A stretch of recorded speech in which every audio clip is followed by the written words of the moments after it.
बिस्मिल्लाहिर्रहमानिर्रहीम। प्यारे भाई और बहनों, अस्सलाम वालेकुम वरहमतुल्लाहि वबरकातुहू।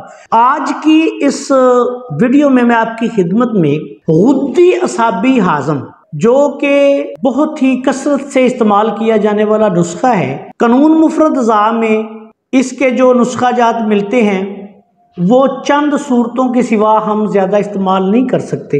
उसमें नमक की मकदार जो है वो बहुत ज़्यादा होती है और फिर गलती से अगर वो किसी यरकान के मरीज़ को दे दिया जाए तो फिर तबाहकुन असरात जो हैं वो मुरतब होते हैं। उसके मुकाबले में अल्लाह के फजलो करम से आज मैं आपकी खिदमत में गुद्दी असाबी हाज़म का करिश्माती नुस्खा जो है ये पेश करने जा रहा हूँ।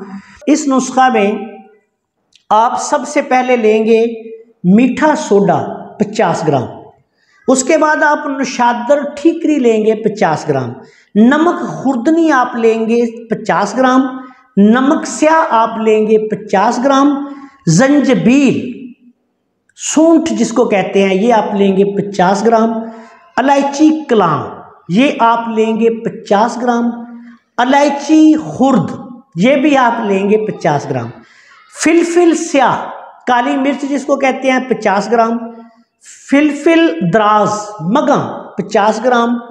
उसके बाद आपने पुदीना लेना है, बरगे पुदीना 50 ग्राम, ज़ीरा सफ़ेद 50 ग्राम, अजवाइन देसी आपने लेनी है 50 ग्राम, तेज़ पात आपने लेनी है 50 ग्राम, राई आपने लेनी है 50 ग्राम।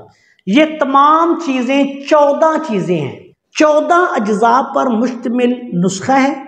तमाम चीज़ों को बराबर वज़न लेकर सफूफ बना लें।